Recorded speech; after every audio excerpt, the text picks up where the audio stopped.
Welcome, everyone, to the UBC Okanagan Celebrate Learning Week keynote address with Dave Cormier. As Ross just said, my name is Yannick Hauto-Akenar. I'm the Academic Director of the Center for Teaching and Learning at UBC Okanagan. Celebrate Learning Week is a time for us to come together, to learn, to share, to celebrate teaching and learning. And as we do so, and even as we gather in a virtual space, I encourage you to keep in mind that we are each located and teaching and learning activities take place in physical spaces, often in traditional Indigenous territories. You may be joining us today from many places, and I would like to respectfully acknowledge the traditional owners and caretakers of those lands. Celebrate Learning Week is a UBC-wide event, and we begin this session with land acknowledgements for both the UBC Vancouver and Okanagan campuses. The UBC Vancouver campus is situated on the traditional, ancestral, and unceded territory of the Musqueam. The Okanagan campus, where I am joining from today, is situated on the traditional, ancestral, and unceded territory of the Syilx Okanagan people. And recently, I've been reading Aaron Derrickson's work on leadership in Syilx communities. I'd like to share one thing from that work that I was reminded of in preparing for today's land acknowledgement. Dr. Derrickson mentions abundance in the context of agriculture in his work. It's a brief example, but he writes that Syilx knowledge keepers make decisions about resource harvesting and replenishment, quote, based on deep ecological knowledge of the land, not just whether there was abundance, end quote. He presents this as an example of a Syilx way of knowing and being, and knowing and teaching, and I've been reflecting on it, given the topic of today's keynote. And specifically, I've been reflecting on how this example of a Syilx way of understanding abundance could help me better understand our teaching and learning communities and activities at UBC. The UBC Indigenous Strategic Plan speaks to the importance of ensuring that Indigenous histories, experiences, worldviews, and knowledge systems are appropriately integrated into curricula. And it calls for professional development opportunities to help faculty and staff to foster safe and inclusive classrooms and workplaces. For me, today, I'm grateful for the opportunity to learn both from our keynote speaker, as well as Indigenous scholars such as Dr. Derrickson, in my attempt to coil together worldviews and knowledge systems in my own work. And if we could go to the next slide, please. Thank you. This is a reminder of UBC's respectful environment statement. And so I'd just like to briefly note that we are all here to learn from and with each other. We ask that you listen to understand each other's perspectives and that you be accountable for the impact of your words. Just a reminder that we are all responsible for equitable, generative, and respectful dialogue. And our goal today is to have engaging discussions on the topic of the session. And during the session, I encourage you to post questions in the Q&A. Dave mentioned that he's happy to answer those as they come up and as they're topical, as well as at the end of his address. And so I will now switch to a brief introduction for Dave. With 25 years of experience as a teacher, researcher, and author, Dave Cormier is among Canada's leading voices in post-secondary education. He's interested in how technologies change what it means to learn and to have learned. He's currently Interim Director, Curriculum Development and Delivery, Open Learning, Thompson Rivers University, and the author of Learning in a Time of Abundance, The Community is the Curriculum. Dave, I'm very happy to welcome you today. I'm very much looking forward to your talk. Thanks very much for that, Yannick. I should say that I am coming from a different space today. I'm in Windsor, Ontario. It's the home, the unceded lands of the Three Fires Confederacy, the Ojibwe, the Odawa, and the Potawatomi. It's sunny and beautiful out there today. The plants are growing in my garden right now, and I'm super thankful for the things the land can still do. It's a beautiful thing here. Thanks for that thought at the beginning too, because when we talk about abundance, my own journeys on this, even before I start here, my own journeys on this go back to an article from 1974 by Glenn I, where he talks about the difference between material abundance and information abundance and how critical an understanding it is between those two things. So when we talk about material abundance, if I take it from you, we're talking about material things, if I take it from you, you no longer have it. Right? It's the sort of thing that doesn't share in the same way, whereas information fundamentally works in a different way. I can share information and not be lessened myself. And so it falls under different kinds of rules. And when we look at our physical world as a place of material abundance and we take from it and take from it, take from it, the fact that we're leaving less and less and less behind is hidden until like rare earth materials now, we suddenly don't have them anymore. When we're talking about information abundance, it's a different kind of conversation. There's nothing fundamentally wrong with sharing information. There's nothing fundamentally wrong with it being abundant. The point here is not to follow that track of material abundance, but to separate out information abundance and think of it on its own and say, like, what does this mean to us? We're in the business of making meaning, of helping people learn things, helping them understand the world around us. And the point that I'm making here in this whole talk is that abundance conversation really fundamentally changes um, what it means to learn in that way.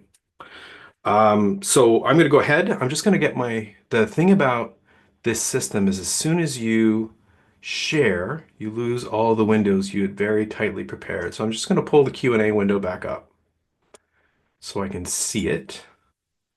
And then I will go ahead and start. Okay, so I'm Dave Cormier. I've been at this for 25 years, it said in the introduction. Man, that seems like a long time. For me, I started teaching 5-year-olds in South Korea. I was traveling, I went to wander around, and I was teaching so that I could move around. And as soon as I stepped in a classroom, I was hooked. And I've been hooked ever since. I love the idea of teaching. I love helping people through their struggles. I love that idea of transformation that can happen in a classroom. And I love the challenge of it. I came to technology weirdly. I dropped out of computer science when I was in college because I hated computers. And then I realized that they could help me. I realized that having a discussion forum allowed me to remember where all my student assignments were. And so I slowly started working with technology in education early on, 2001, 2002, early on for me, and have always had this sort of tension where I see what it can do, and I also worry about the changes that it makes, and I realize that in some cases, it means we have to adapt entirely. So today we're going to talk about transformation, a little just about that distinction between small changes and transformational changes. I'll talk about information abundance and what I mean by it. That 30-year arc of technology, which is the thing I keep advising people to keep in mind, is that something didn't just happen 2.5 years ago. We're on an arc. And that arc is the one that we need to follow, not the sort of AI emergency that a lot of us are stuck in right now. And then I'm going to finish off with a number of small changes that have worked for me, that have worked for my colleagues, that have worked in me helping other people, that seem to work in my classrooms. And then we'll have a discussion and see how this goes at the end. Okay, so fundamentally, just because we're doing the same thing, it doesn't mean we're doing the same thing. I don't have a chat room right now, but I'm going to ask you guys in your own minds to look at these two people and tell me if you know who they are. So I'll give you a second. The faces, the picture might give you some context. So it's Edmund Hillary and Tenzing Norgay. What did they accomplish? And by accomplish in this case, I mostly mean Tenzing Norgay because he's the one who drugged them all up the hill. But they accomplished something that had not been done before. It was the stories about what they went through to get up that hill was unbelievable. And when it happened, the whole world knew about it. It was a change, right? We conquered something that was seen as unconquerable, and they were lauded as heroes. This is what the top of Mount Everest looks like today. The question becomes, they're doing the same thing, but is it the same thing? Right? And I think when we look at our own educational space right now, that's kind of where we are. Is the thing we're doing, even if it's the same thing we did 20, 30, 40, 50 years ago, is the same thing still happening? So studying through most of my life looked like this. Certainly for me, when I was in college, I didn't see as much of the inside of the library as I probably should have. But at the same time, that was what it looked like. And now it looks like this. This is a picture I took in the University of Melbourne, I don't know, 5, 6 months ago. You can't really tell the difference that I mean, but when you zoom in, this is what the inside of a library looks like now, right? So, and I'm not saying that people aren't learning on those computers, or you see the woman on the right who is on her phone and the headphones and all the rest of the technology. I'm not saying people aren't learning. I'm saying they're accessing things differently and different things are happening. Different connections are happening. They have an abundance of different ways in which they can access it. So to go all the way to the library and spend all your time on a computer or whatever, it's a different environment. We're doing the same thing. We're going to library, we're learning, but it's not the same thing that's happening, right? So are we still doing the same thing? And I think that's the sort of thing that we need to keep in our minds when we look at abundance. So a little bit deeper into this abundance conversation. Information used to be hard to come by. When our school systems were designed, when they were developed, when we were first thinking them through, um, this is a sample, a random book. The Bible apparently cost the lives of 200 sheep, the skins of 200 sheep in order to be able to make the book itself. Some poor monk locked away in a monastery with dim light, trying to copy the thing one to another. I've heard numbers like $20,000 it would cost in today's money to make a single book. That link at the bottom from Sarah Bond is super fascinating in terms of that. Um, but it was hard. Books were hard to get. They were actually quite resilient though, because just because of what they were made of. But there were very few, right? And when you look at the process of learning in a lot of these contexts, it's indelibly tied to the technology that we talk about. So this is um, from Mesopotamia, from the city of Nippur, 1600 BC, say. One of their schools burnt down, so we have a whole bunch of these from inside that school. When you look at how those schools work, they had two main things they did. They learned how to poke the sticks in properly, like learned all the words and all the rest of that stuff, and that was the first stage, like how to do all this properly. And then the second stage was the memorization of 14 stories. Now, those two tasks, it's more than that, but broadly speaking, that's the distinction. Those tasks were the essential pieces. You needed to learn what the characters made, like how to make a fish inside of the clay bowl, inside of the clay tablet. And then you needed to learn how to remember these stories and how to take these teaching stories forward with you. There's some other stuff, but that's the main pieces. Indelibly tied to the technology because you were not carrying around that story in your pocket, right? You're not taking the Gilgamesh and carrying around a pile of stones with you to the coffee shop so you can sit down and read that book, right? It's just not possible. So remembering those long form pieces is an absolutely essential piece and indelibly tied to the technology that we had. This is maybe my favorite pamphlet in educational history. It was from the University of Toulouse. It had been posted around Paris. To those who wish to scrutinize the bosom of nature to the inmost can hear the books of Aristotle, which were forbidden at Paris. Books of Aristotle forbidden at Paris, Aristotle's physics, so happens. But the point here is they were hearing the books of Aristotle, right? Books are super, super rare. Not everybody's going to have one sitting around. So you're standing in front of the room and you have this catechetical method where I call out to you and you call back to me. And the only way you're leaving this room with some of what Aristotle's physics was is if you memorize it. So again, memorization is absolutely critical for this. The only way the average student is going to have access to this is for them to remember it. Indelibly tied to the technology. More personal story from the 1950s. My father lived in a town of, I'm going to say 150 people back then, in the middle of nowhere in northern New Brunswick. And his uncle used to bring these popular mechanics magazines to his house. And the only way that my father knew how to do all kinds of different things. And he learned them all from these magazines that his uncle Cetus happened to bring to him. And fundamentally, in all these cases, the access to information is incredibly rare. In some cases, accidental in this case, where you just happen to have a connection. This uncle from Montreal who used to drive down every summer. But it's rare, it's hard to get to, it's hard to assemble, and it's absolutely precious. It affects the way that we do everything, right? So again, for me in the 1990s, when I was not spending as much time in the library as I should have, um, this is what we had, right? We had this idea that um, we were going to be going through the card catalog and bring the things together. There's a bunch of stuff that happens there, right? So I have to go through a card catalog because I have to have a reference for something, go through, and I go to that part of the library and I start pulling out books. As much as I tried to cheat the process in 1993 in my first medieval history course, I just couldn't do it. I could kind of do it. I could kind of skim. I could like put the reference down and like just read 3 pages from the book, but I had to find those pages. I had to flip through the book. I had to engage with all of that material to try to find a couple of things that I was looking for. Our schools are fundamentally defined on this premise that somehow books are rare, information is rare, everybody needs to come together. The easiest thing for us to do is to build a school and gather all those people in one place so we can get access to that precious knowledge. The way our classes are structured, the way that our courses are structured, everything is structured around this idea of scarcity, right? Around this idea that we need to gather this information together.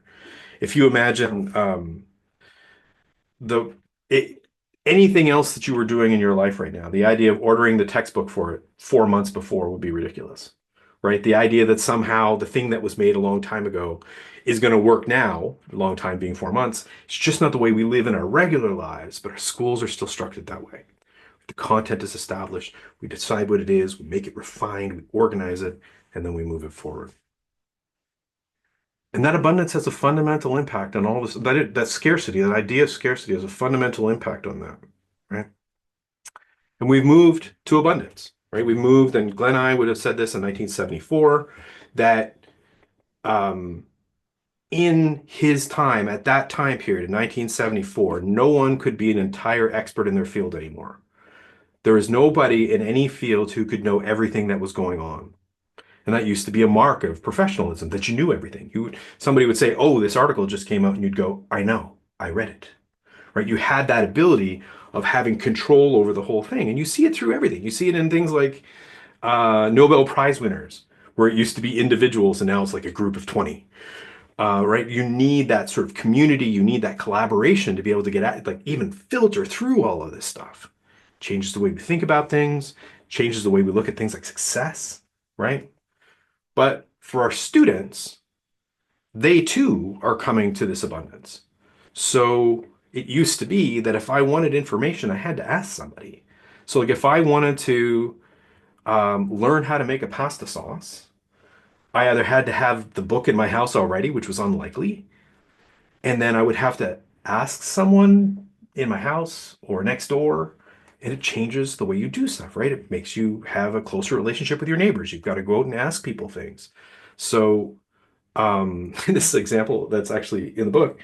My father, when he was 11, he was in, his father had was gone by the time he was very young, and he shot a deer and had to go and find the neighbors, get them to show him what to do with it, and then bring it back home, right? And now there's no problem. We would just use YouTube. He's friendly. YouTube can teach you whatever you want. We have access to all this information, and it means it changes our social relationships.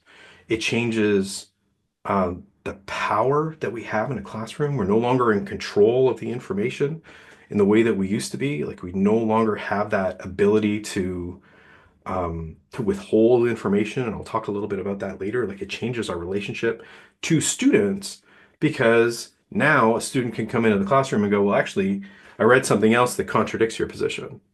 And now what do you do? Right? It changes that power position. And to some degree, the challenges that students face are different, right? So when I look at my own kids and the choices they have millions of choices for everything, right? Where the thing I was learning for was how to find things, right? How to get access to one version of the thing and then be happy with the one version I found. What they're trying to do is sift through a million versions of things and trying to find one that is can't be correct, fits their values, maybe, right? So that abundance changes what learning is for too, right? And that's where already I'm seeing this, not just in students, I'm seeing this in professionals as well, where given the abundance and all the different requirements that are put on them, they'll use something, this is the ChatGPT window, they'll use something like ChatGPT and go, "Oh, ChatGPT agrees with me, so that's fine, it's probably good," right? They're worried that they don't have what it takes to sort of make all of these decisions, and they're turning their decision making over to platforms like this to make those decisions, which personally I find terrifying. I'm not saying they're not helpful, but we certainly don't want them making our decisions. So, having mentioned ChatGPT, that abundance to me is a 30-year arc, right? So it's not just the Gen AI issue. We've been fighting this for about, I think by the time it comes in, it might be a little less than 30, maybe 25. For some of us, it's 20. For some of us, it's 15. The clear marker for me might be 2007 when the iPhone came out. But somewhere in there, depending on where you are, is where that change starts to happen. Where when someone wants to find out something, it becomes easy. And instead of trying to work towards one answer, they start with 50, right? And that arc has a lot of steps along the way that some of us recognized and some of it passed by somebody. And for students who are starting today, they never saw it happen. So since 2000, Google has been deciding what's more important to us, right? We do a search, we get a search our order, and the first one's the most relevant answer, and it goes down from there. Now we can impact that, but subconsciously we're constantly being told what's the most important result. And Google's doing that for us. And has given us, well, Google search engines have given us this access that means that my mother, anytime I ask her a question, I can ask her a question about something she knows better than anybody else I know, and she'll go, "Did you ask Google's?" We've gotten to that point where we trust these outside systems more maybe than sometimes our social systems the way they do. And these students have grown up inside that. They've grown up with that abundance of access. If we were having this conversation 5 years ago, Chegg would have been the thing we were talking about. The company has since made a gigantic fall. But if you'll remember, um, for those of you maybe in the humanities, this wasn't as big an issue, but certainly in the sciences, students had gotten to the point where they were posting all of the assignments online, and other students had access to it. You could go online and get tutorials, apparently. And I mean, this company went out and bought the answer keys for a lot of the textbooks, sold them back to students, and then sold access to tracking the students to faculty, which is maybe the most insidious business model in the history of education. But this is where we were, right? And so we've got the search engine that starts out, and that sort of destabilizes the way that we look at looking for information, who gets to decide what's important. We've got this sort of Chegg business and this other sharing online, which again, sharing's great. Search engines are great, but they change our relationship to how we find information.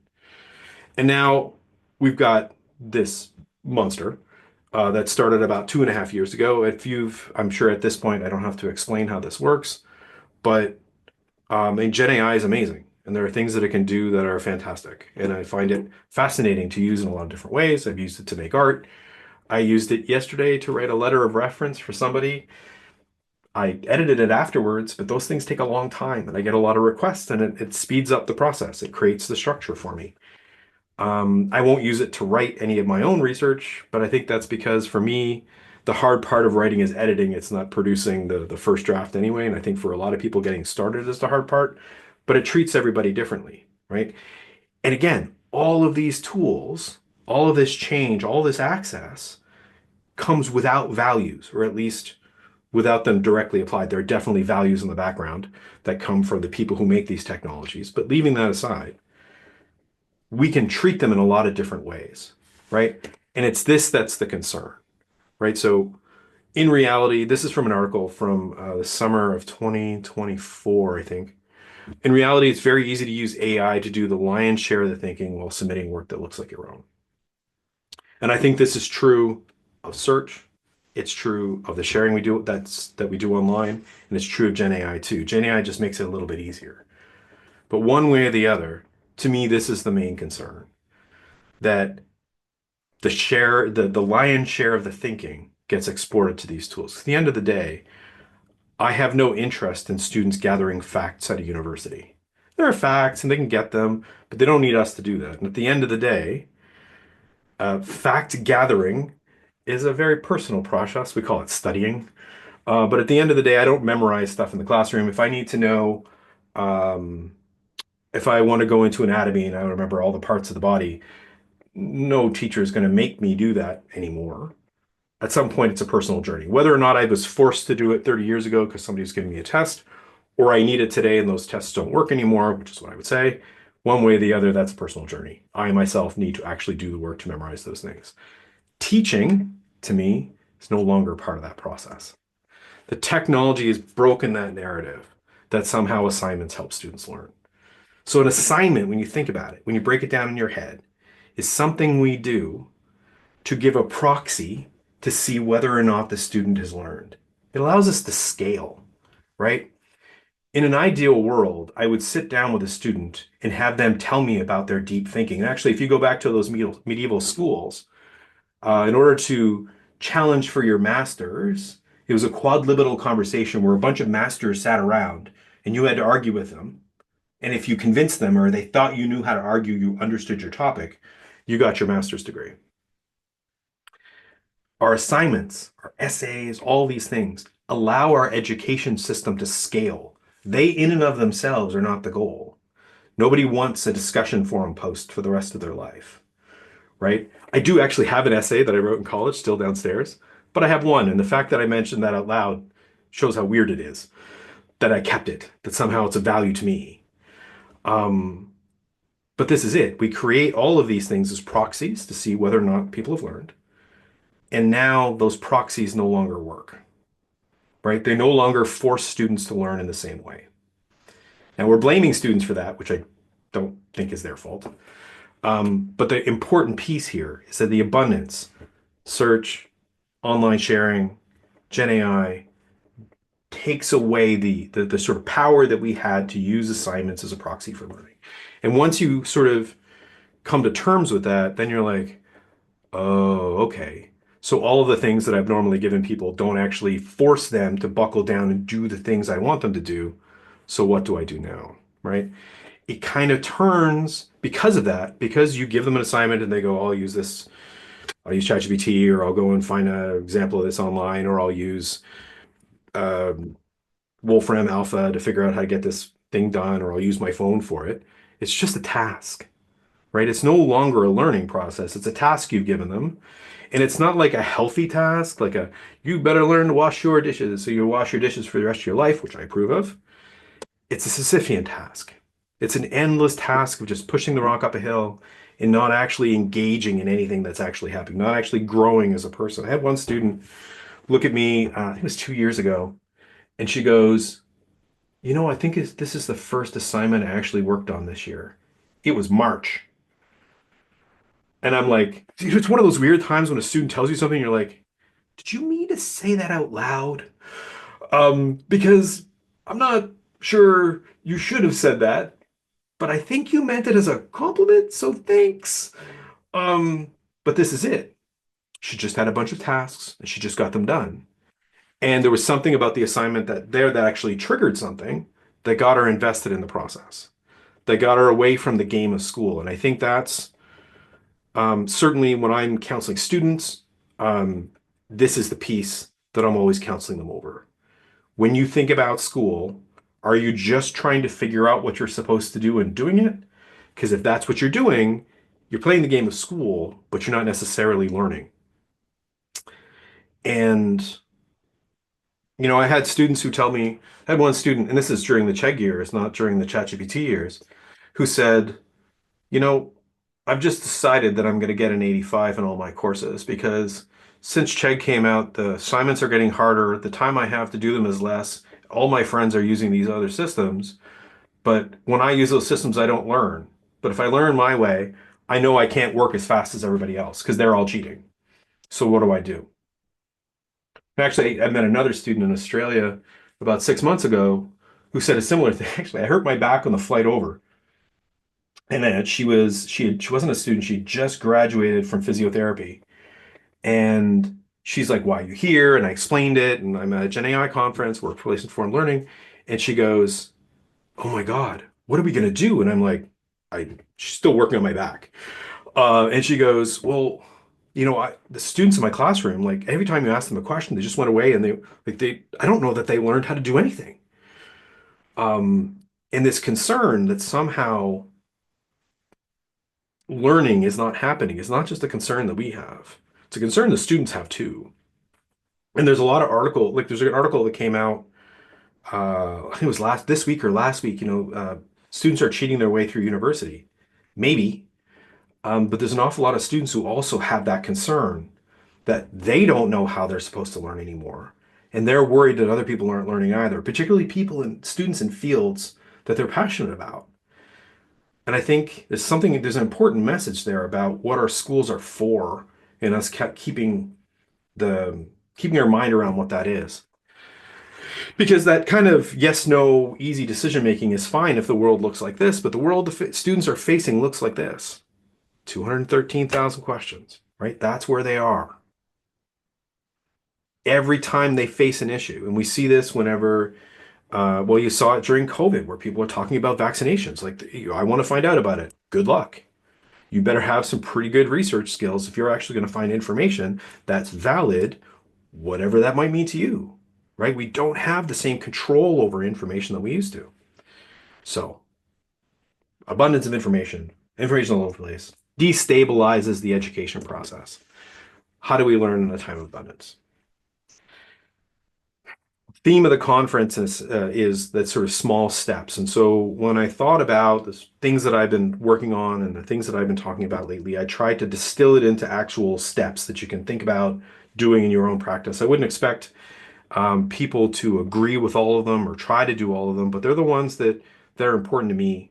They're the ones that come out of my own desire to try to help students feel good about learning and want to learn.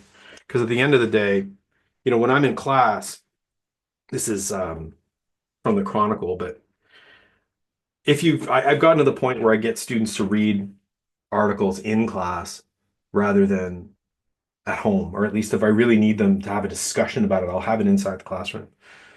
And I had one student, and I had these students for a whole year. I'm teaching Bachelor of Education students. And this one student, Isabella, who is a fantastic student, like really engaged, loves the idea of teaching, really excited about the process. One of these students you love to teach. And I gave him an article from 1977 from the New York Times about how television was ruining education, or ruining schools and ruining learning, and how kids these days, all they do is talk about TV and they stay up too late and they can't talk to each other anymore. And you look in the playground and nobody plays anymore. And, not dissimilar to the same things we're saying now, 50 years later. And she got, I'm going to say, 400 or 500 words into that 1,500 word article. And I see her do one of these big stretches and she rolls the neck around like this. And I'm like, Isabella, how you doing with that article? She goes, TLDR. That, for those of you, that's too long, didn't read. And we've been together for a while right now. And I laugh and I'm like, she said, I figured it out. And so I look at her, I don't need to read the rest of it basically. And I'm like, so you want to teach grade 5, right? She goes, yeah. Like, do you want your students to be able to read longer than that? And she stops and she looks at me and she goes, I don't remember the last time I read anything longer than that. And it sort of started to staccato through the room. And there's a student across the way who sort of put their hand up and went, yeah, can't watch the first 40 minutes of a movie anymore. I can't stand the exposition. So I zoom ahead to about minute 30 and start watching from there. And if I missed anything, I'll pick it up online while I'm watching it. And it keeps pinging around the room one after another where they're all like, yeah, I don't really have an attention span anymore. And this is a real thing, right? You're not going to take a student who's coming out of the world. And frankly, I challenge all of you to want to ask yourselves how much attention you have in the same way. Because when we look at abundance, that's another thing that happens here, right? Is that we no longer need to be bored or quiet or any of those things. It's a choice you have to make, right? There's no more need for you to take the long road to finding something out. Short roads available to you. And treating our students, not by never making them read anything, but fundamentally understanding that the abundance has affected them as people. And they're coming to the classroom different than we came to the class. Well, I don't want to include all of you. I want to tar you all with my age brush that I came to when I went to school. it's a different time, it's a different place. And they do struggle with this. It doesn't mean you can't work them there, but it means that you have to take the journey to help them get there and explain to them why they want to do it.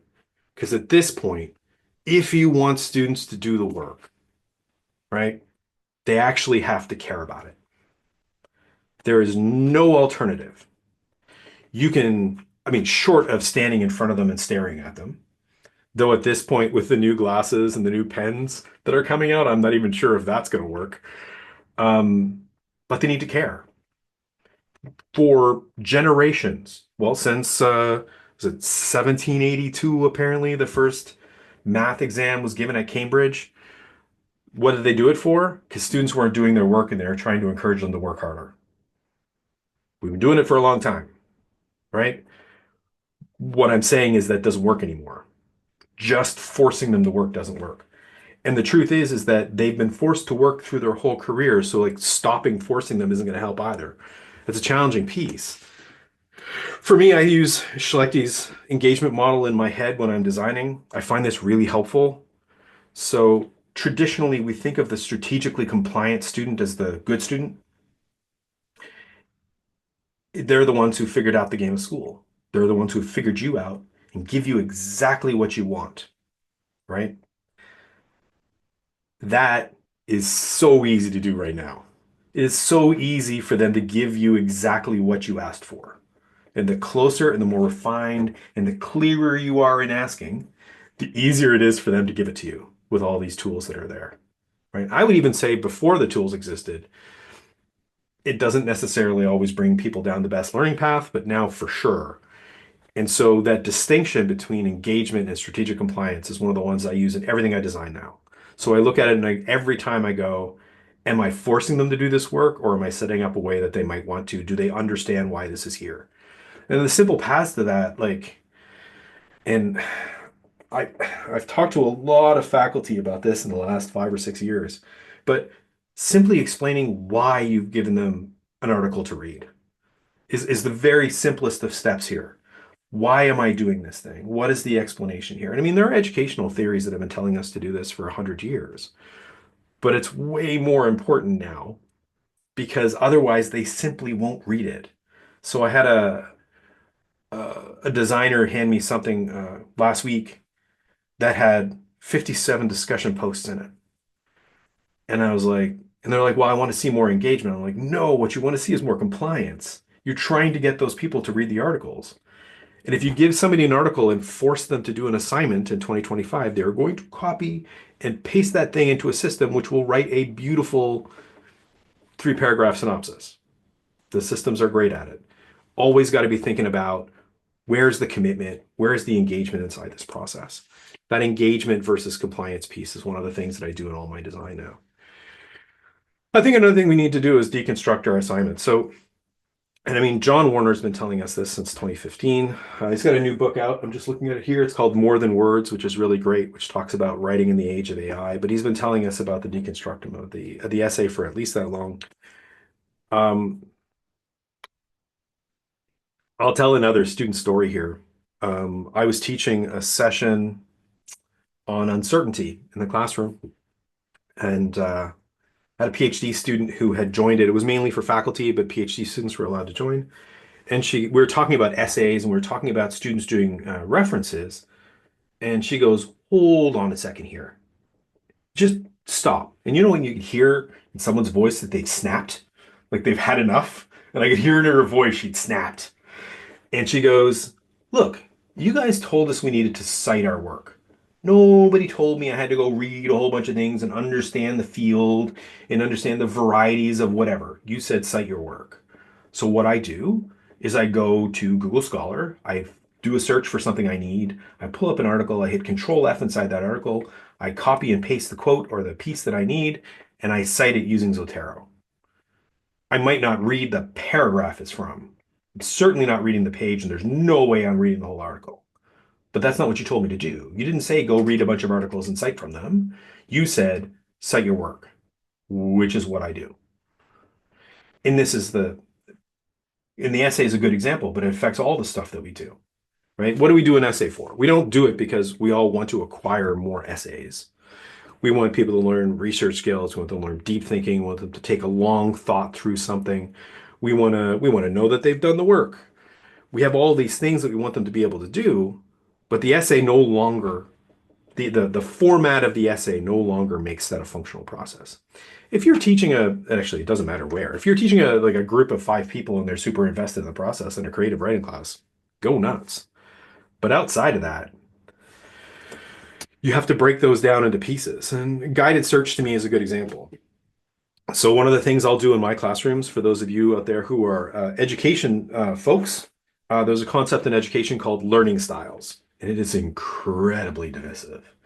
There are whole swaths of articles that say learning styles are the way we should teach in classrooms, and whole swaths of articles that say that's nonsense, it's ridiculous. So I use it in my classroom, and I'll get students to start the search. And I'll go, okay, so I'll get them write a grade 5 um, lesson plan using learning styles for 2x2 multiplication. And they'll go ahead and do that. And then they'll do it. And okay, now I want you to go and find another citation, but I want you to put something negative in your search around learning styles. And then the whole other research shows up. And then they'll go through that and they'll go back and forth. And then eventually they'll be like, wait a second here. These are both unbiased pieces of information. How can they be different? And I go, right. And then we go through this process where I say, no, I mean, there are perfectly valid research models on both sides that suggest that those things are, well, pardon me, both sides believe that they're using perfectly valid models that have allowed them to reach the results that they're looking for. Which one do you believe? And I'm like, it's not about what I believe here. But what it's about is how you decide and what you choose and how you go about choosing. And then eventually we go through this process, and at some point, and every time I do this in a classroom, the student goes, so what's the right answer? And my answer is always, there isn't one. I have my opinion. You can form an opinion. But those people, the 10,000 people who've written articles about learning styles, they're not fundamentally wrong. They're wrong from a certain point of view, and they're right from a certain point of view. Your job in a world of abundance is to find your point of view, right? And to look at this from the sense, because there's no way you can't just find the answer to any complex problem, because like any wicked problem, as soon as you ask the question, it starts to slip on you. It starts to slide sideways and it sort of changes its context. So the thing with an essay is an example of any of those things. Take the assignments, deconstruct them, find the most important pieces, and teach them to death. Like, I think if you took a class like this and only taught research methods, and not the methods as they exist in the world so you memorize them so you can repeat them on an exam, but learning how to deal with complexity, learning how to deal with that abundance through a given topic inside your field is a way more valuable literacy for students to learn than to remember any given piece of information. Because we just can't be in the business of hiding answers. Like, so much of our education system is, I have this answer. Do you know what it is? I have it hidden behind my hand. And then if somebody guesses the answer, you give them a grade. I mean, oversimplifying the assessment mark, but not by much, right? So much of what we do is hide the grade, hide the answer, get them to get the right answer, and then reward them for the right answer.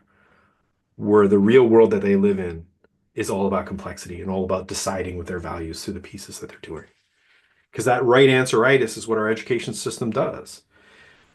I had a student who came up to me, was working for me 4 years ago, and he goes, we're a week and a half into the start of school, to the start of his work term. And he looks at me and he goes, Dave, I have to apologize to you. And I go, what do you mean? It's a super nice student.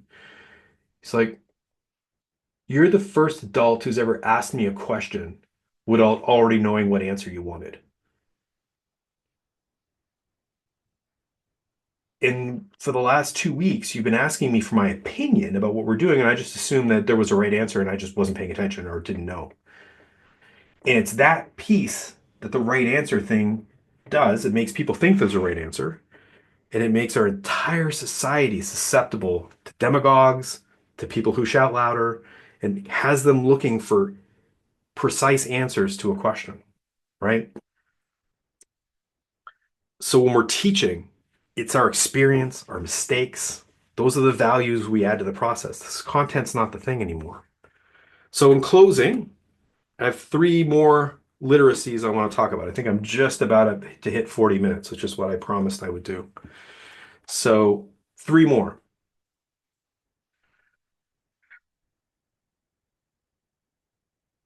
I think one of the most important things we can do in a classroom right now is be honest about the fact that the things we talk about aren't true and false. They're not right or wrong. I mean, some of them are obviously are, but a lot of the deeper work we do isn't. I remember a friend of mine got to his PhD, and the first thing they said to him the first day was, "All that stuff we told you in chemistry in your undergrad, most of that's not true. It's an approximation. It's the words we use to understand a thing, but really there's a deeper thing at work here." And I think for a lot of us, when we look at the way that we, and again, I don't mean to pick on science, but we look at the way we teach science, or actually art's another good, the way we teach literature, like what is the right interpretation of this text? The way a lot of those things are traditionally taught gives people who are novices in a given field the sense that that field happens to have right answers.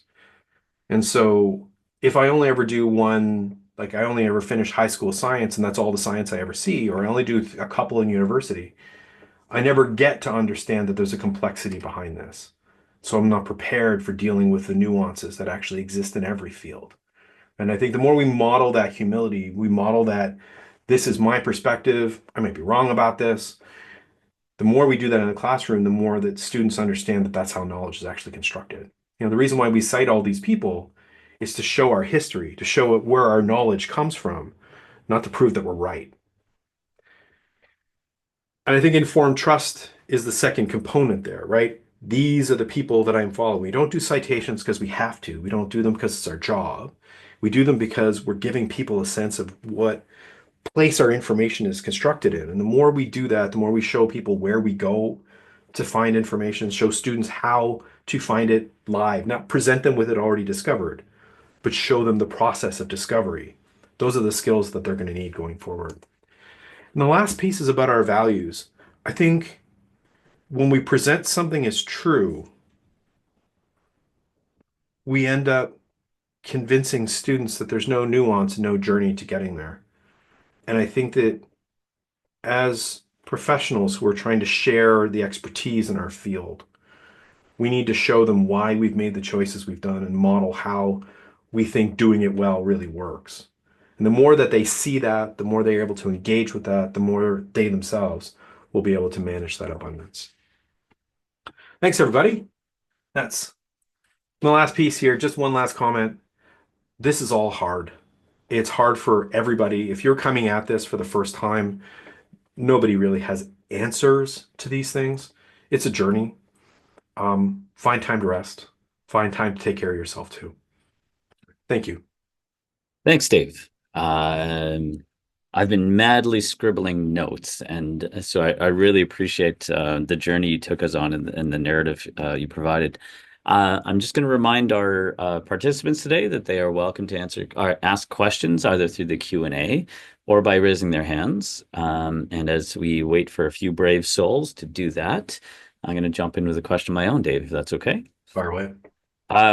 So I want to take us back to something you opened with, which was that this idea that schools and education systems were really designed to solve the problem of scarcity, Mm. which I really appreciated because it's a reminder to think about the fundamental assumptions we have around teaching and learning. Mm. Um, I I'm a post-colonialist, and Okay. so I would add that they were not just designed to solve the problem of scarcity, but they were also designed to solve the problem of authority and power in a society.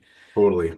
And I'm wondering what your thoughts are if we add that little bit to that piece of maybe how we see the problem differently now. Yeah, certainly. I mean, they're a normativizing engine, right? So if you look Yeah. at, there's a really great article, no, it's a report written in 1876 by an American who went to go explore the British K-12 system and watch how they were acting on conformity inside the system and figure out how to get that done. And what he discovered was that they were sending parents to prison if they didn't send their kids into the system.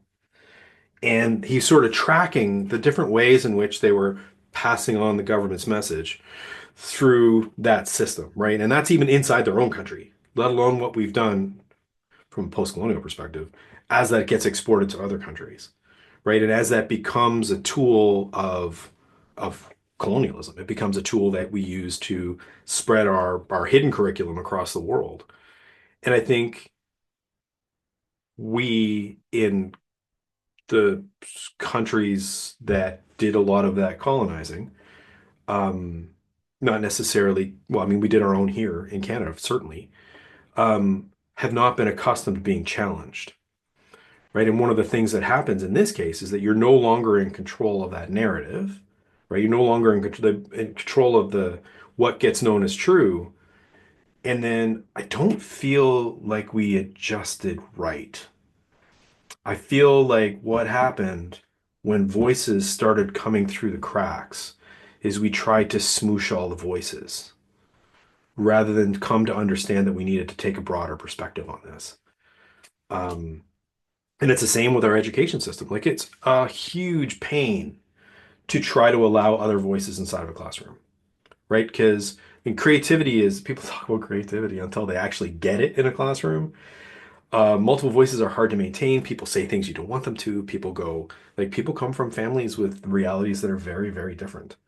And I think that all of that abundance is something that we're ending up having to deal with inside those classes at the same time that the classrooms have gotten bigger.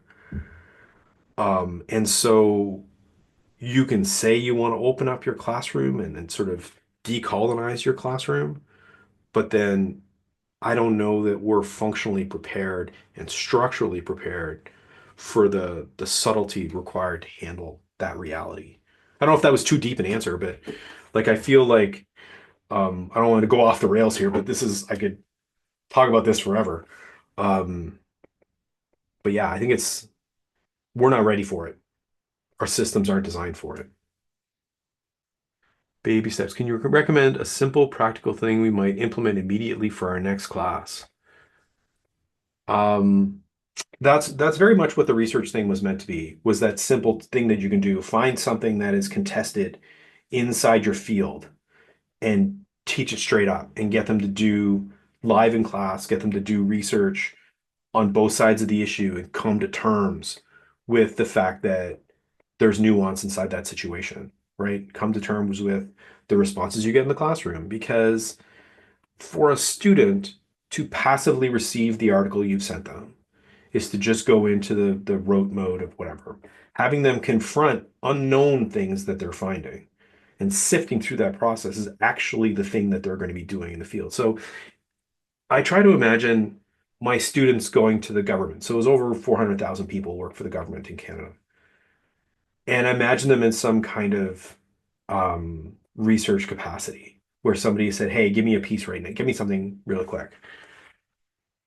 A student who's not trained to deal with that uncertainty, the uncertainty that comes with abundance, is going to turn to something like ChatGPT. They're going to get a starting, they're going to brainstorm using ChatGPT and then fill in the blanks and send it in. If we can prepare them for dealing in that sense with something that's unknown, something that doesn't come back right, something that's frustrating. I mean, you watch the average 18-year-old use Google, it's a very quick process. Getting them to spend an extra 30 seconds on Google Scholar, like if that's as far as you get, that's a real victory, right? Where they're actually forced to engage with the material, make decisions, and try to filter through what's out there. So I would do that right away. I mean, I do that in all my classes. And I tell students I don't want, okay, I'm reading the next one that comes up here. I teach composition and I tell students that I don't want them to become experts in the topics they write about. I want them to develop critical thinking skills. What kinds of questions can we ask students to demonstrate that they are thinking and not using AI tools? I think if you ask them, there's no problem. The problem is him having to go home and do it. So some people will tell you that the more you make your questions contextual to your classroom, to things that have happened in your classroom, the better that that will go. Um, I think that helps a bit. I think more importantly, so controversially, maybe, I had a series of feedback, like open questions that I had given my students last year. And they're like, tell me what you think of this thing we are talking about in class. And they're pass fail. So either you made some effort and I gave you 2 out of 0, 2 out of 2, and you made no effort and I gave you 0 out of 2. And that's basically all that happened. Though I've learned over the years to put a cap, like a word cap on that, because the super A-type students will go crazy and write forever and don't know when to stop. And I actually put a lower number as well, because there are some students who will go in and put in 5 words and go, you didn't tell me I couldn't just put in 5 words. So I try to scaffold both sides of that. But the first couple of assignments I get back are terrible. They're a whole bunch of students trying to figure out what I want them to tell me, and they're trying to figure out what to tell me so they can just get it done and give me the work that they want. There's an unlearning process that has to happen there. So what I'll do is take their first responses very seriously, respond to them in class. And I tell them, look, and I keep reinforcing, look, I don't care what you write in there. What I'm more interested in is being entertained, being interested, you telling me, seeing something. And by the third or fourth assignment that comes back, I had 6 over the year, I think. By the third one, people started taking risks. People started saying, I had one person write me this giant story about a unicorn. It was like 1,700 words long. I don't know what he was thinking, but he just went off the rails. And I'm like, this is exactly what I want. This is you getting jazzed about what we're talking about in class and telling me something that I've never seen before. Is a bit odd, but it was interesting. And so removing that reward for content, rather reward for effort, I find does an awful lot to that. But it's not about having the magical question asking. It's about changing the relationship that you have with students. And I think that's the key. If it's not trust-based and they don't care, there's no magical process for asking the perfect question that's going to make them do it. They have to care that they have to want to talk to you, which again is one where this stuff really messes our traditional education system up, is that these tools break scale, right? You can't have a 200-person classroom and give essays 2025 and expect that to be the same thing that happened 35 years ago when I failed my first classics essay because I tried to write it the night before. It's just not the same process, right? If I have 15 people in a classroom, I got no problem. I can figure all this out. But the scale's kind of broken. And so we need to work our way around that as best as we can. And I mean, I don't have answers for the large size classes. Like it's a real problem. Sorry, that wasn't very encouraging. Was I meant to be more encouraging than that, Yannick? Uh, do you want me to keep reading those, or do you want to read them, Yannick? How do you feel I about it? Yeah, no, I'm happy to help out. I think Jens is my question might follow your previous response. So Jens has asked a question around kind of working with faculty, so that one degree of removal from working with students. And as you're reading that, Dave, I'm just going to express appreciation for Jens's phrase, the lack of budgetary abundance that's impacting us. Tell me about it. Um, and to me, it's just kind of, bringing those two things together. We have this incredible information abundance, and then we have a resource scarcity, and those two things Mhm. coming together. How do we manage that, Dave? You figure that out, you let me know. That's kind of my day job, is trying to figure out that exact issue. I mean, teaching and learning centers are in a tough situation right now. It's a tough space to be in. And traditionally in Canada, because we don't have mandatory training like they do in a place like the UK, where people have to take training, um, all of our work gets done based on the relationships that we create with faculty. I think one of the things that I found the most successful is switching, because I was doing instructional design until recently, um, is switching to a program-based program-based interactions. So I'm finding that any of the solutions that work for philosophy are not working for psychology. And when their two groups are in the same room together, I end up spending half of my time negotiating between the different ways they view knowledge.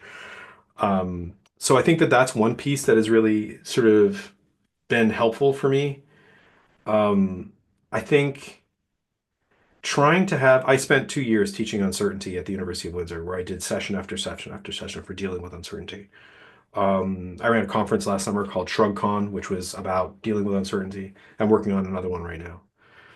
Um, I think given all the uncertainty in the rest of the world right now, everybody's looking for it. And I don't blame them. Like, and I think that's the biggest piece of this is emotionally people are uncertain, regardless of where they fall on the political spectrum. It's a weird time, right? It's not the timeline that any of us imagined 6, 7 years ago, for a lot of reasons.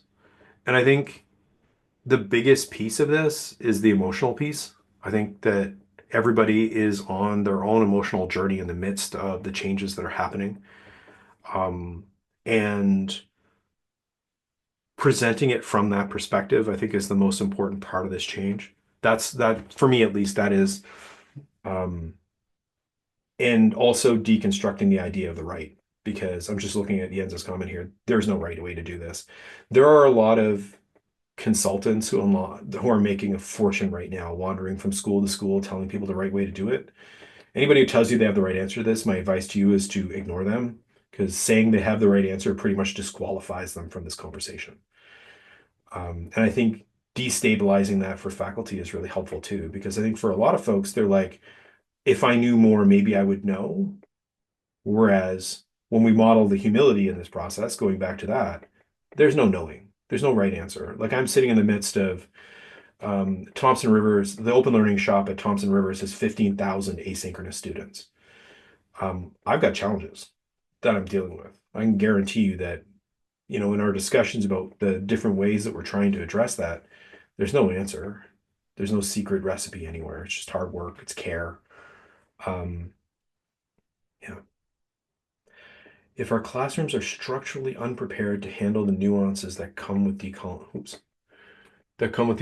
classrooms, and I think I agree, are structural changes. What are structural? I'm assuming that's what that you would make our classrooms better equipped to handle those kinds of discussions. Oh, um, great question. I have some biases in this regard. I'm a huge fan of programs that restructure to tutorial. So it's an old school solution. Um, um, oh, I forget the school in France that started this during the early MOOC era, back when we were all talking about that. Um, they took the first year calculus class and they threw everybody into a 700 person classroom. And then they had people come out in the groups of 10. And they changed their financial models to be able to make that work out. And they had a whole bunch of different ways they did it. But I think the more we can take the information gathering piece and combine it, and the more we can create opportunities for smaller groups for people to actually talk to each other, the more we make that a living conversation, the more that we talk about education, having chunks of it that are engaged. Um, that's because I think the those first year classes are killing us, right? Like it's having a student go into a classroom of 400 right now. Like I don't even know what that means. So I think restructuring that along those lines is something that I would certainly that allows us to deal with the nuances of all these conversations, because you can't deal with nuance at large scales. I think I'll leave that there because there's some other questions. So I have lots of answers. I can get to them too. Really appreciate the thoughts you shared about how important care is in the process, that learners need to care about learning. My first thought was yes, and also care isn't always enough. No, true. I'm thinking about how much we all have to care about the care for self care, but again, it's more abundance, right? Care for various responsibilities. If a person is passionate and deeply cares, I often see them distracted. Yep. Yeah. Yeah. Yes to all of that.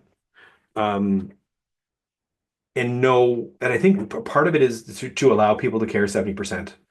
Like not expecting everybody to care all the time in all the ways.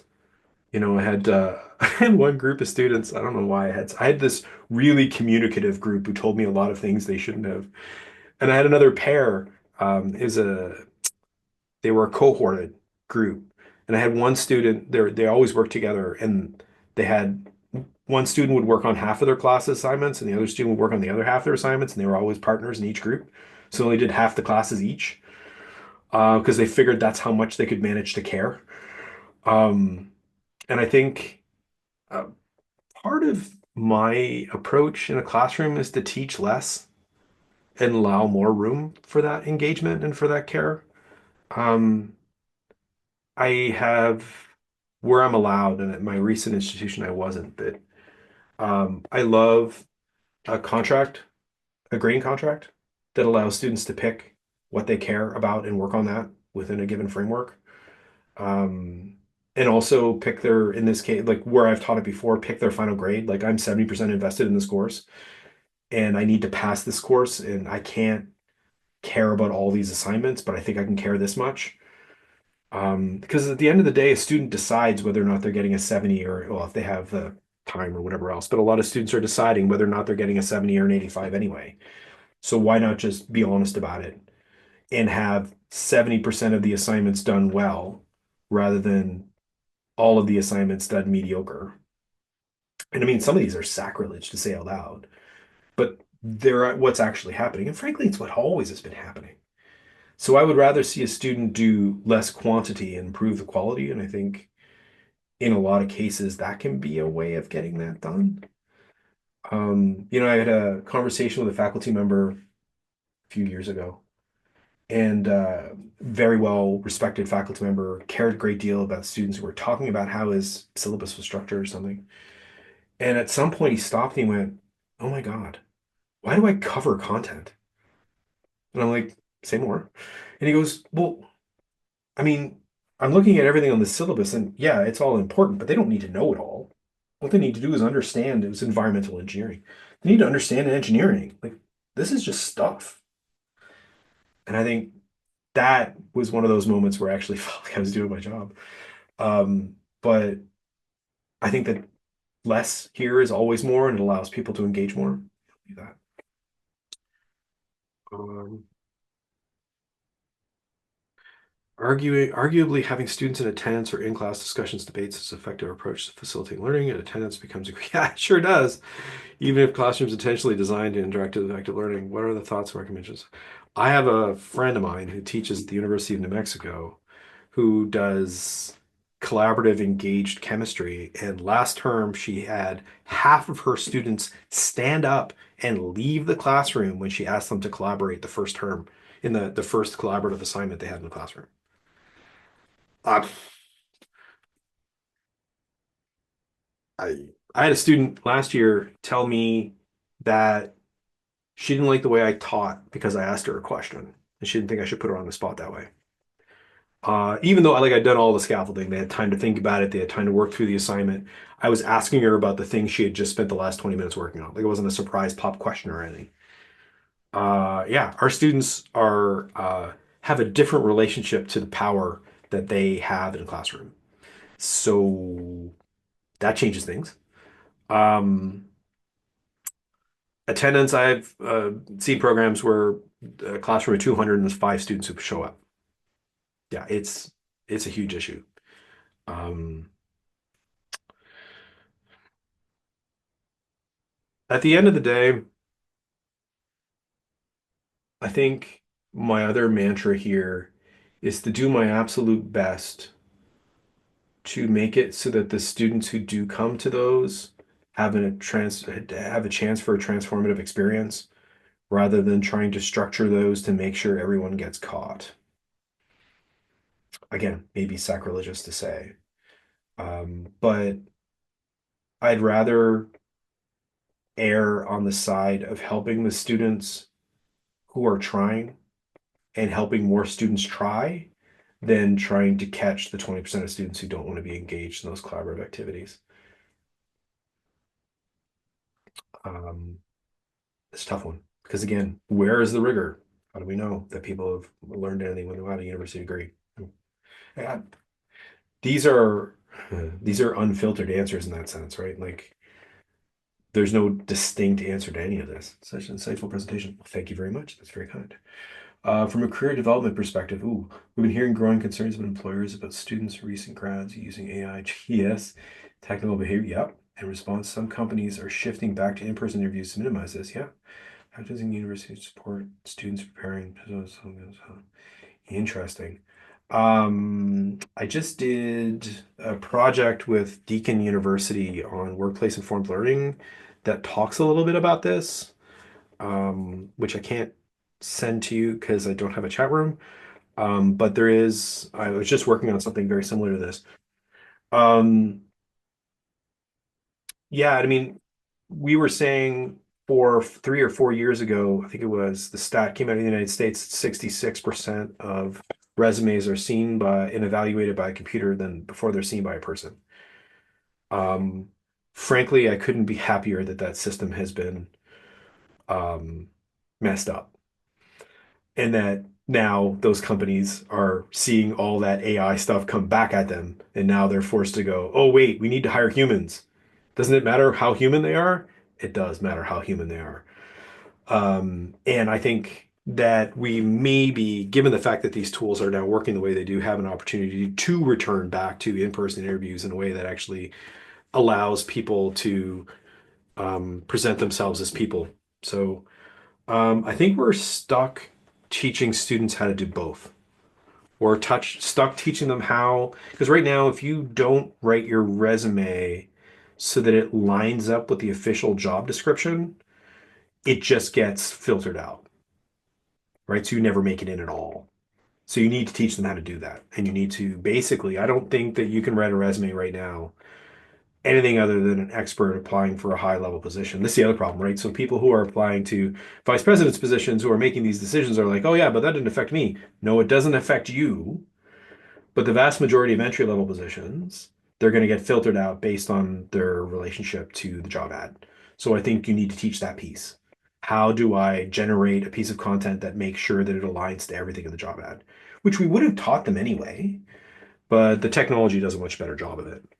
And then after that, you need to figure out how to add the human and prepare to actually do an interview that allows you to get through. So yeah, I think both is the only answer. And unfortunately, going back to an earlier comment about a scarcity of budgeting, it's an awful, a lot of those shops now have fewer people to do more work, which makes it a lot harder. But I do hope those soft skills are key advantages. Um, I think they're hard to teach, and I think they involve an awful lot more of that dealing with uncertainty stuff than it is about having the right answer to the problem. I think that's the end of our questions. Really.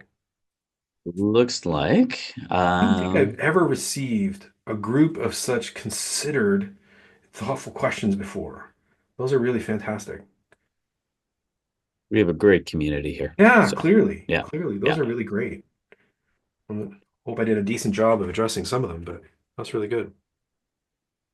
I'm gonna ask one more, if I may, By all if you're not means. feeling burned out. But Nope.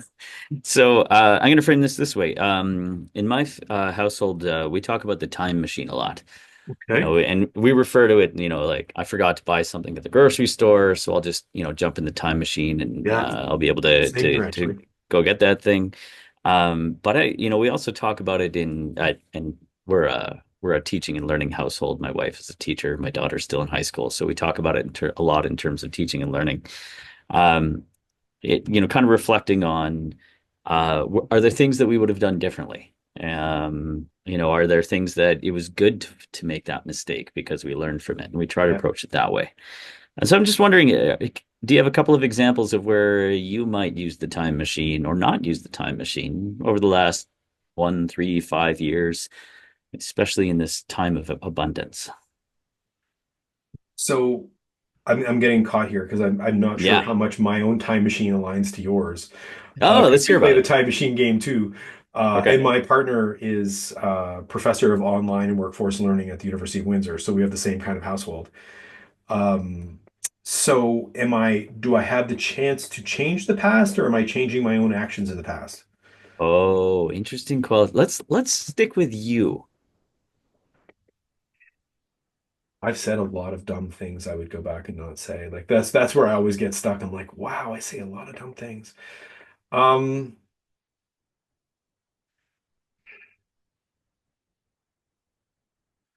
I think, I don't know. I I um I struggle with that question because um to me the I can't live without those mistakes. They're all so much a part of, there are like I think about it like I do a lot of carpentry. Well, carpentry is too strong a word. I work with wood a lot. And there are the things that I've done where I've shoved a chisel into my hand. I would take that one back. But the mistakes that I make are all the things that are part of the learning journey, right? And I think part of the unfortunate part of the way our education system is structured is that all the failures become like work against you, whereas in real life, the failures are the things that make you better. And so, yeah, I don't mean to dance around your question, but I'm not sure. Um, yeah, I don't know. No, that's great. And for me, just as you were answering that, I was reminded of the things you said about modeling humility and learning with values, which I really appreciate. And then just going back to the importance of attitude and in this time of abundance. I think part of the challenge we face with this right answeritis and the pressures is there's a real fear and a fear of taking risks and making mistakes. So I'm really glad to hear that you are living that embrace of making mistakes, because I try to do the same thing. It's hard, like, and the way that our classes, like at many schools, you put in a syllabus and it gets locked in at the start. So it means that if you've planned something and it doesn't work, you're kind of trapped, right? And I think one of the things that I've really tried to do in my course design is vaguen up my assignment descriptions and my learning objectives where I'm allowed, so that I have a bit more flexibility to adapt to the students in front of me. I'm finding that I don't know if it's because I'm getting older and maybe I'm imagining this, but I'm finding a wider swing of variation between different classrooms that I'm teaching than I used to. I don't know. I'd be curious to know if anybody else has that same feeling. But I feel like my classrooms are more different from each other than they used to be. Um, and I'm finding that I need to adapt more than I used to inside the classroom to try to get them somewhere. I don't know. Vagueness is the answer? No, it can't be. I that prompted somebody to raise a hand. So Oh yeah. yeah, that was great. I'm going to rely on our technological facilitators to make that work if we can. Uh, Tamara, I see your hand up. I'm just waiting for someone. Are you able to unmute yourself or no? Oh, there's a microphone. Microphone. Unmute yourself. You're almost there.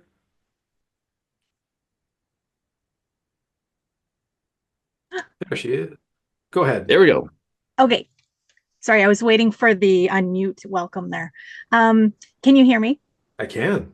Okay. I want to thank you so much. I know part of the interesting challenge in all of this is feeling a level of disconnect with students, maybe a level of disconnect that some of us haven't experienced historically in our time with students. And your most recent comment about the difference in the groups, the difference in the students, the difference in the courses, I can completely relate to it. And it strikes me as interesting that we've been communicating with you through a Q&A. And my apologies that I have a new device and I can't quite figure out how to get my camera to come on. But we're doing exactly some of the things in this session that are challenging to us when we are trying to connect with our students, which is not having that face-to-face, not having that in person, not having that interaction, and relying on this written feedback or the online feedback. So Mhm. I just popped on to acknowledge that, to confirm that you are not alone. Maybe it's only you and I, but I suspect there are others that are experiencing that that that shift in our experience with students Yeah. that you mentioned.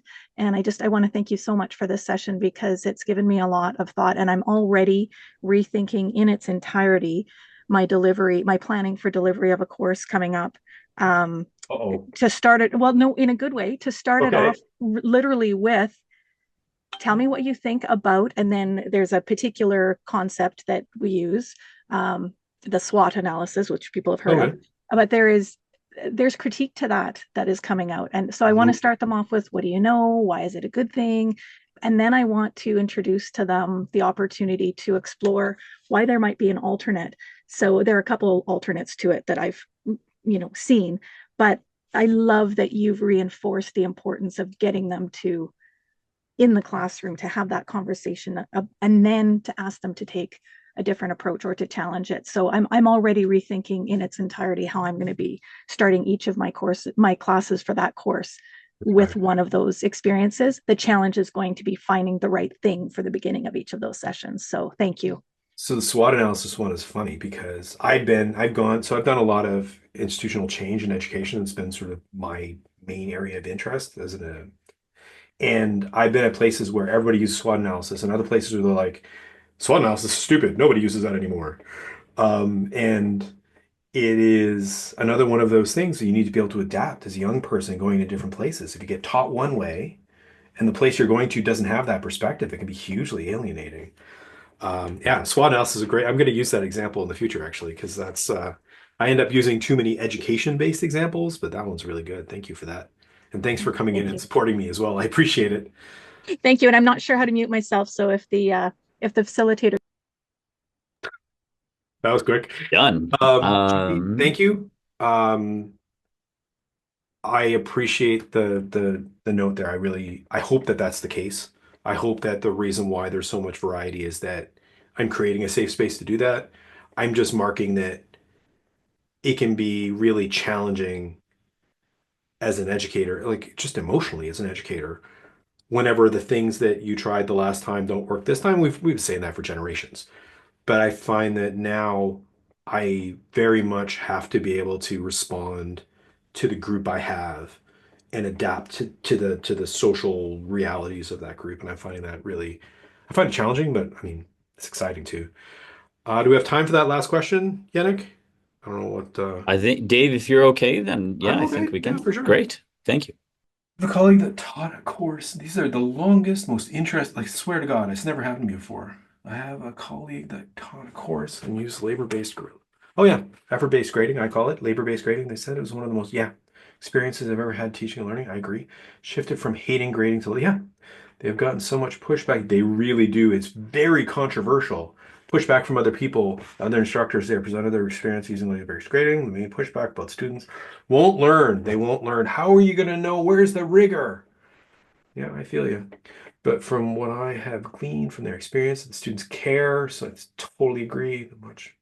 Because I hope you guys are reading this on your own. I understand I'm butchering this by agreeing with the person while they're talking.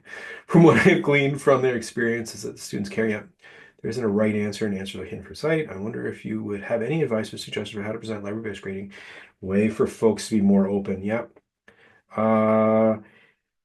Totally. Everything you just said. People hate it. Students don't, but people do. Actually, students do. Some students do too. Because there are students who are like, how am I supposed to separate myself from the pack? What, they're just trying hard? What does that mean? I know about this stuff. I shouldn't have been that dismissive, but you know what I mean. I suggest doing it in chunks. I suggest doing it in small bits. You